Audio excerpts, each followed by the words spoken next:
یوم آزادی کی آمد ہے تو آج 11 اگست کو ہم پاکستان کے اندر اقلیتوں کے حوالے سے قومی دن منا رہے ہیں۔ پاکستان کی چاروں صوبوں میں بسنے والے مسیحی، ہندو، سکھ، پارسی بھائی اور بہن، ہمارے دل میں آپ سب کا بہت احترام ہے۔ اس کی کئی وجوہات ہیں۔ تحریک پاکستان کے وقت حضرت قائد اعظم کی عظیم لیڈرشپ میں آپ نے حضرت قائد اعظم کے ساتھ مل کر پاکستان بنانے میں جو تعمیری کردار ادا کیا وہ تاریخ کا حصہ بن چکا ہے۔ آج کے دن 11 اگست 1947 کو حضرت قائد اعظم نے قانون ساز اسمبلی میں ایک تاریخی خطاب کیا اور اس میں انہوں نے یہ کہا کہ آج سے آپ سب آزاد ہیں۔ آپ مساجد میں جائیں، اپنے اپنے مندروں میں جائیں، آپ گردواروں میں جائیں، چاہے آپ کا کسی بھی مذہب سے تعلق ہو، بطور پاکستانی آپ سب کے حقوق برابر ہیں۔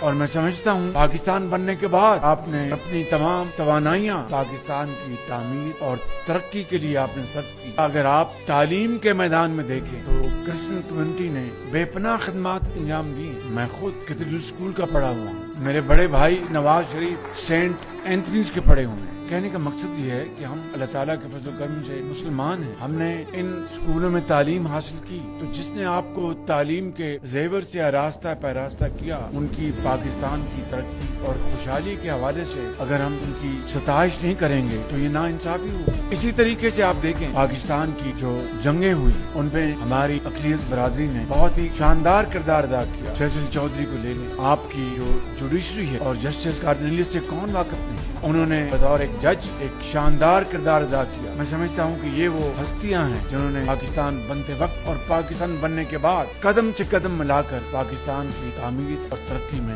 بھرپور حصہ لیا۔ یہ بات ہمیں اپنے ذہنوں میں اچھی طرح بسا لینی چاہیے کہ پاکستان کے اندر بسنے والے کروڑوں مسلمان اور ہمارے دوسری جو اقلیتیں ہیں سب نے مل کر پاکستان کو ترقی اور خوشحالی سے ہمکنار کرانا ہے۔ اقبال کا یہ شعر آج اس یونٹی کی عکاسی کر رہا ہے۔ فرد قائم ربط ملت سے ہے، تنہا کچھ نہیں، موج ہے دریا میں، بیرون دریا کچھ نہیں۔